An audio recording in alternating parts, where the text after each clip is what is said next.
Assalamualaikum warahmatullahi wabarakatuh. Selamat datang di channel kami. Kali ini kami akan membahas tentang seorang gembel memasuki sebuah showroom motor mewah dengan penampilan yang kotor dan lusuh.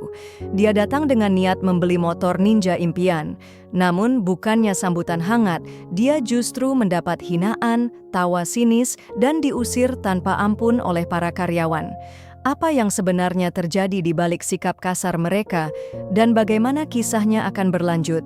Siang itu matahari bersinar terik di atas kota, jalanan ramai, klakson kendaraan bersahutan, dan debu berterbangan di udara.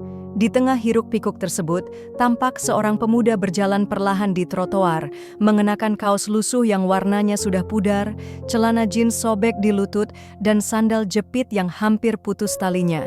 Rambutnya berantakan, wajahnya agak kusam, dan tubuhnya tampak sedikit letih. Namun tatapannya penuh semangat. Ia terus berjalan hingga berhenti di depan sebuah showroom motor besar yang terkenal di kota itu. Beberapa orang yang melihatnya dari dalam showroom mulai memperhatikannya dengan tatapan heran dan geli. Seolah-olah kedatangan pemuda seperti itu ke tempat mewah adalah suatu lelucon. Tapi pemuda itu tak peduli. Ia berdiri sebentar di depan pintu kaca, melihat ke dalam, menarik napas panjang, dan akhirnya mendorong pintu masuk. Suara bel kecil di atas pintu berbunyi nyaring saat ia masuk. Semua mata kini benar-benar tertuju padanya. Di dalam showroom, deretan motor mewah terpajang rapi. Ada Yamaha R1, Ducati Panigale, dan di pojok, motor impian sang pemuda, Kawasaki Ninja 250cc warna hijau mengilap, berdiri gagah seperti singa yang siap menerkam jalanan. Pemuda itu melangkah pelan, seakan takut kakinya yang kotor mengotori lantai showroom yang mengilap seperti kaca. Tapi ia tetap melangkah dengan pandangan kagum pada motor impian di hadapannya. Baru beberapa langkah ia mendekati motor itu, dua orang karyawan mulai tertawa kecil.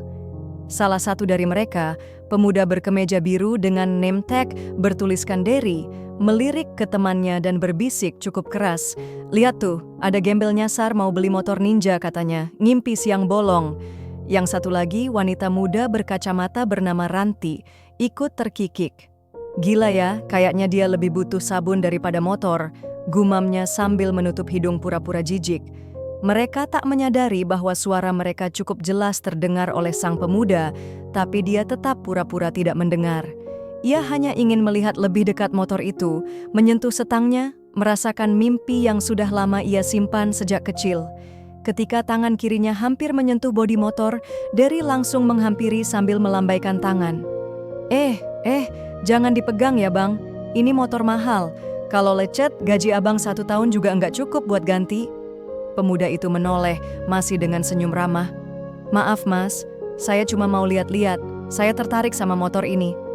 Derry kini tertawa lebih keras. "Lihat-lihat?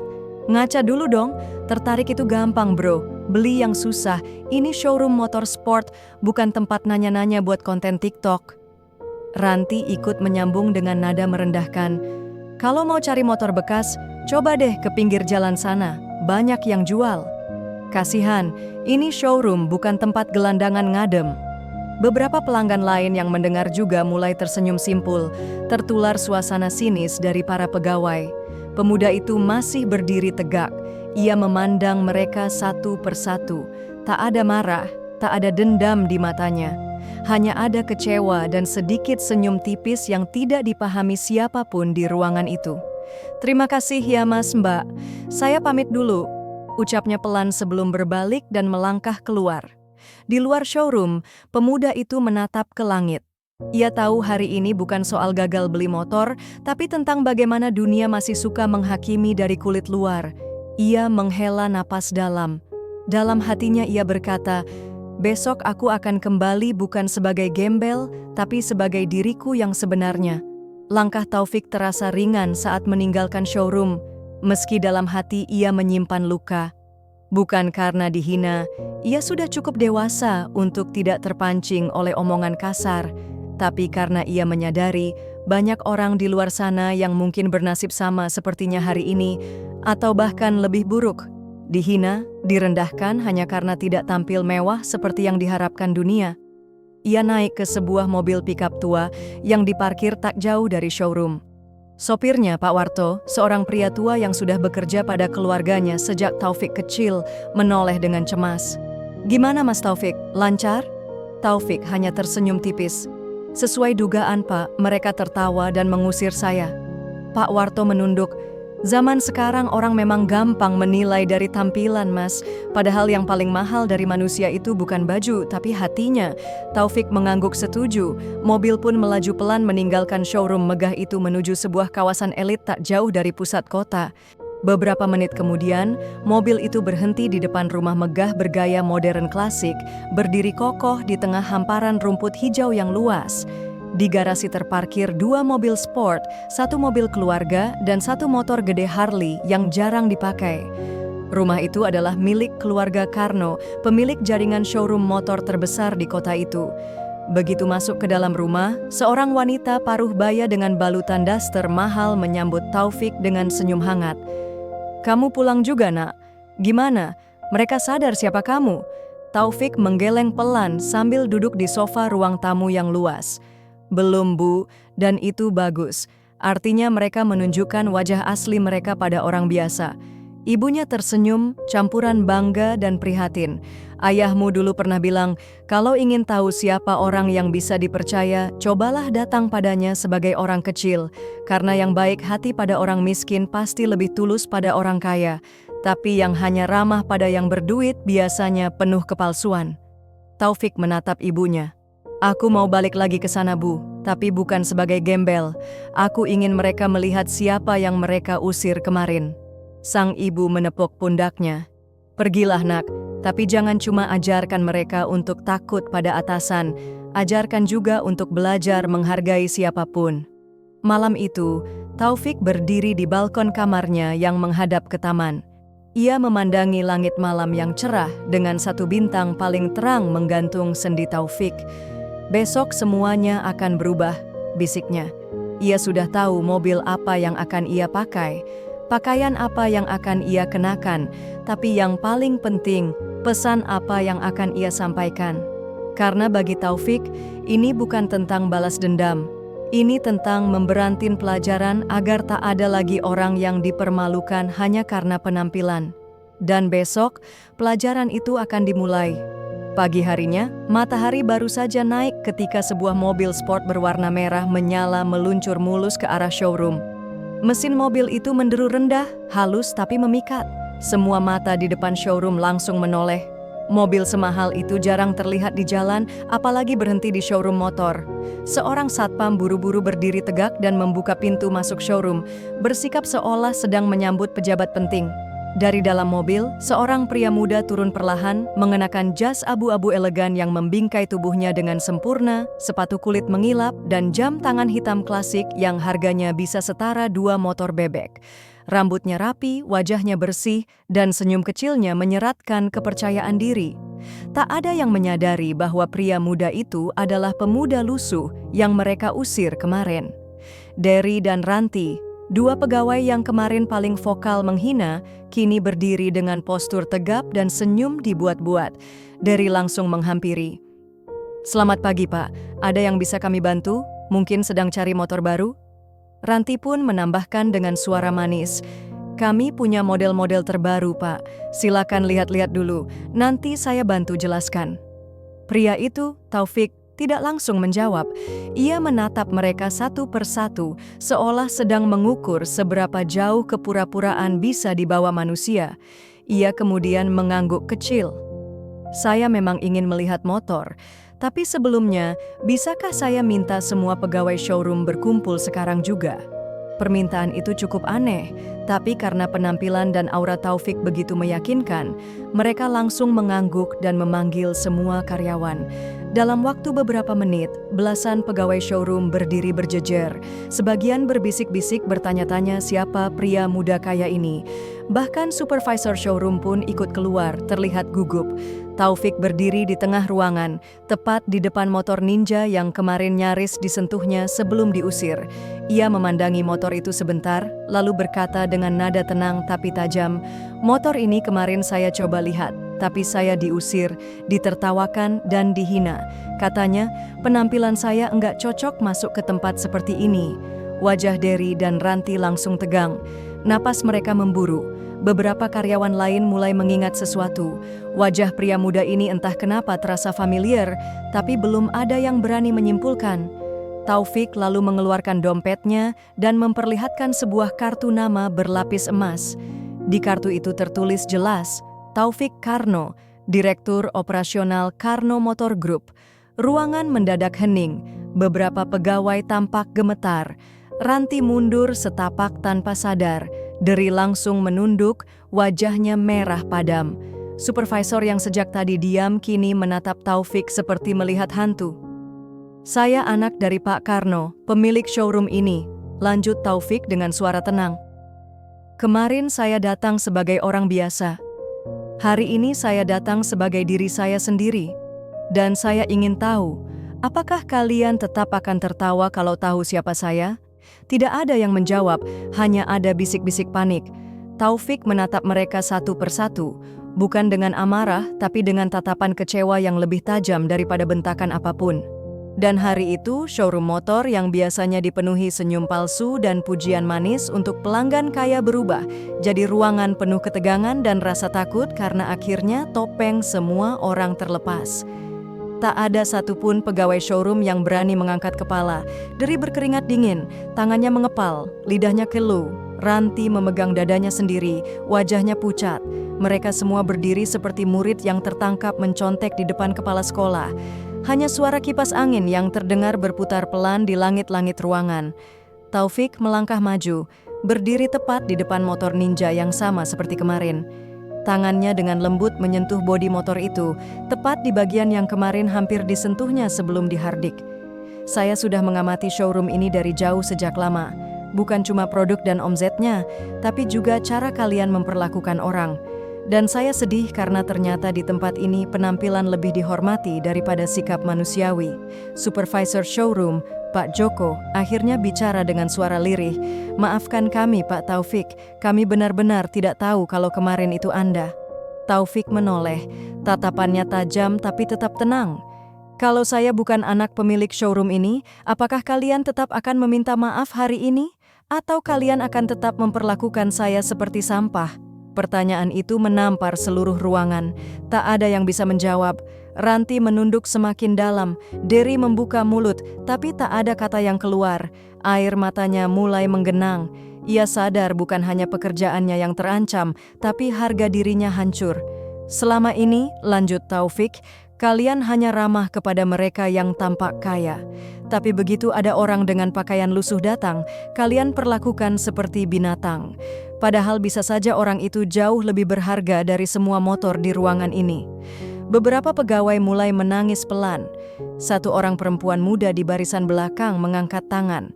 Namanya Sari, pegawai magang yang kemarin tak ikut mencemooh. "Pak Taufik, saya minta izin bicara. Saya memang tidak menghina kemarin, tapi saya juga tidak membela. Saya minta maaf karena diam saya sama saja dengan setuju." Taufik tersenyum kecil. Ia menghargai kejujuran itu. Diam saat melihat ketidakadilan memang sama buruknya, tapi mengaku salah adalah langkah pertama untuk berubah. Ia lalu menoleh ke seluruh ruangan. "Saya tidak akan memecat kalian hari ini, tapi saya akan beri kalian waktu 1 minggu. Dalam seminggu itu, saya ingin kalian semua belajar menghormati orang tanpa melihat merek bajunya. Siapapun yang gagal berubah akan saya keluarkan sendiri.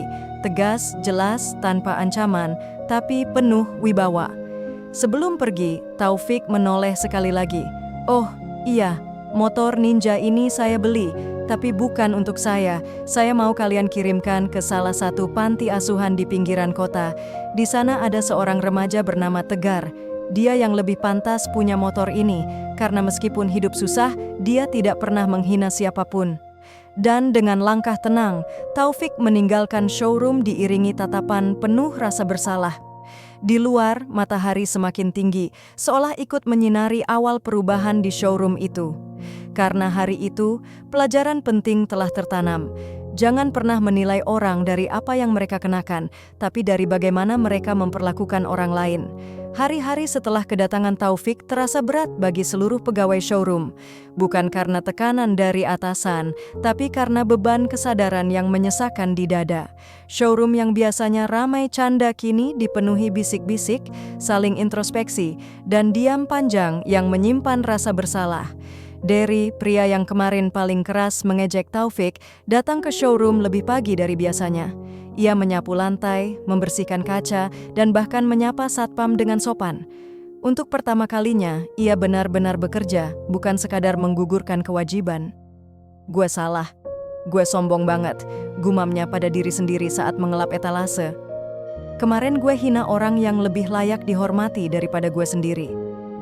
Sementara itu, Ranti mulai berubah dalam cara bicara dan bersikap. Jika dulu ia memilih konsumen berdasarkan merek baju dan gaya bicara, kini ia menyambut semua pelanggan dengan senyum yang sama. Suatu hari, seorang bapak tua datang dengan pakaian sederhana dan sandal jepit. Dulu Ranti pasti akan mengabaikannya. Tapi kali ini, ia menghampiri sambil membawakan air mineral. "Selamat datang, Pak. Silakan duduk. Mau saya bantu lihat-lihat motornya?" Ternyata si bapak itu adalah perantau dari desa yang sedang mencari motor untuk anaknya yang baru lulus kuliah. Ia terharu dengan sambutan Ranti. "Terima kasih, Nak. Biasanya saya cuma dianggap angin lalu." Tak hanya Derry dan Ranti, semua pegawai mulai saling mengingatkan. Mereka memasang tulisan besar di dinding ruang istirahat. Semua orang berhak dihormati bukan karena harta, tapi karena mereka manusia. Pak Joko, sang supervisor, juga tak tinggal diam. Ia mengadakan pelatihan singkat internal, bukan tentang penjualan, tapi tentang empati, kesopanan, dan etika melayani. Ia bahkan memutar video tentang kisah nyata orang miskin yang ternyata miliarder sebagai pengingat bahwa dunia ini penuh kejutan, dan bahwa kesombongan hanya menunjukkan kedangkalan jiwa. Setiap malam, para pegawai pulang dengan kepala penuh pikiran, bukan tentang target penjualan, tapi tentang siapa diri mereka sebenarnya. Taufik telah menyalakan api kecil dalam hati mereka, api yang membakar ego dan menyisakan ruang untuk belajar menjadi manusia yang lebih baik. Dan selama seminggu itu, showroom berubah bukan secara fisik, tapi dari dalam. Senyum-senyum palsu berubah menjadi ketulusan. Tatapan merendahkan berubah menjadi penghargaan. Para pelanggan mulai merasakan perubahan itu. Beberapa bahkan datang kembali hanya untuk mengatakan, "Sekarang tempat ini lebih hangat, ya orang-orangnya lebih ramah." Di kejauhan, dari dalam mobil hitam yang diparkir diam-diam di seberang jalan, Taufik sering memantau mereka. Tak satu pun pegawai tahu bahwa pria berkacamata hitam yang duduk di kursi belakang itu adalah Taufik sendiri. Dia tersenyum kecil sambil mencatat di buku catatannya. Manusia bisa berubah kalau mereka diberi kesempatan, bukan sekadar hukuman. Dan kesempatan itu sudah mulai menunjukkan hasilnya. Pagi itu, showroom Karno Motor terlihat berbeda, bukan karena ada spanduk baru atau diskon besar-besaran, tapi karena seluruh pegawai berdiri rapi di depan pintu, masuk dengan wajah serius dan sedikit gelisah. Hari ini, tepat 7 hari sejak Taufik memberi mereka ultimatum. Derry berdiri di barisan depan. Ia tampak rapi dengan kemeja disetranti sendiri dan rambut yang dipotong rapi. Di sampingnya, Ranti menggenggam tangan sendiri, berkeringat dingin meski AC showroom sudah menyala sejak pagi. Semua pegawai sadar hari ini bukan sekadar hari kerja biasa, hari ini adalah hari keputusan. Tepat pukul 10.00, sebuah mobil hitam elegan berhenti di depan showroom. Sopir keluar dan membukakan pintu belakang. Dari dalam, Taufik turun mengenakan setelan sederhana dan jam tangan kulit yang sama seperti seminggu lalu. Tapi hari ini langkahnya lebih ringan. Wajahnya tenang, seperti seseorang yang sudah tahu apa yang akan dia temui. Semua pegawai membungkuk memberi salam. "Selamat pagi, Pak Taufik." Taufik hanya tersenyum tipis, lalu melangkah masuk tanpa banyak kata. Di dalam, suasana begitu hening. Taufik berdiri di tengah showroom, lalu memandang sekeliling, melihat motor-motor berjejer, meja layanan yang bersih, dan para pegawai yang berdiri dengan penuh harap. "Saya sudah mengamati kalian tanpa kalian tahu," katanya pelan, "lewat CCTV, lewat pelanggan, dan juga saya sering mengamati langsung dari mobil saya di seberang jalan." Beberapa pegawai kaget. Mereka saling berpandangan. Ternyata selama ini saya masih mengawasi dan yang saya lihat, Taufik berhenti sejenak lalu tersenyum, membuat saya bangga. Suasana yang tadinya tegang langsung mencair. Dery menghela napas lega. Ranti menutup mulutnya, nyaris menangis. Kalian sudah membuktikan bahwa kalian bisa berubah. Kalian mulai menghormati siapapun yang masuk ke showroom ini. Kalian belajar bahwa pelayanan bukan soal uang, tapi tentang menghargai manusia. Itu yang sebenarnya dicari pelanggan. Taufik lalu melangkah ke arah meja kasir, membuka sebuah map, dan meletakkan beberapa lembar kertas. Saya punya keputusan, mulai hari ini, showroom ini akan menjalankan program baru yang saya beri nama Pelayanan Tanpa Syarat. Siapapun yang bersikap diskriminatif akan langsung saya keluarkan, tapi bagi yang menjaga nilai-nilai ini, akan saya angkat jadi karyawan tetap dengan bonus tahunan khusus. Semua pegawai terperangah. Beberapa langsung menangis. Dery memejamkan mata, menahan air mata yang nyaris tumpah. Ia tak pernah menyangka masa lalu yang memalukan bisa berubah menjadi titik balik. Ranti melangkah maju. Dengan suara bergetar, ia berkata, "Terima kasih Pak Taufik, terima kasih karena memberi kami kesempatan untuk berubah. Kami benar-benar menyesal dan kami akan terus belajar." Taufik menepuk bahunya pelan. Saya percaya manusia terbaik bukan yang sempurna, tapi yang bisa mengakui kesalahan dan memperbaiki diri. Hari itu, showroom motor tak hanya menjual kendaraan, tapi juga membangkitkan martabat. Dari tempat penuh kesombongan, kini menjadi rumah bagi nilai-nilai kemanusiaan yang sesungguhnya. Dan semua itu berawal dari seorang pemuda yang datang dengan pakaian lusuh dan hati yang tulus. 1 bulan telah berlalu sejak hari penilaian itu. Showroom Karno Motor kini menjadi buah bibir, bukan hanya karena motornya yang berkualitas, tapi karena perubahan luar biasa dalam pelayanannya. Banyak pelanggan datang bukan hanya untuk membeli motor, tapi juga untuk merasakan bagaimana dihargai sebagai manusia, apapun penampilan mereka. Taufik kini sering datang bukan sebagai penilai diam-diam, tapi sebagai pemilik muda yang ramah dan merakyat. Ia tidak pernah duduk di ruangan VIP, ia lebih suka berdiri di antara pelanggan, membantu memilih motor, dan kadang ikut membersihkan ruang pamer bersama staf. Tak sedikit pelanggan yang kaget ketika tahu bahwa pemuda itu adalah anak pemilik showroom. Dery berubah total. Ia kini dikenal sebagai karyawan paling rajin dan sopan. Ia belajar banyak dari peristiwa itu tentang bagaimana rasa hormat bukan milik orang kaya, tapi milik setiap insan. Suatu hari ia berkata kepada rekan kerjanya, "Kadang Tuhan menyamar jadi orang paling sederhana untuk menguji hati kita." Ranti juga tumbuh jadi pribadi yang lebih lembut dan bijaksana. Ia aktif mengajak teman-teman barunya di showroom untuk saling mengingatkan jika mulai kembali ke pola pikir lama.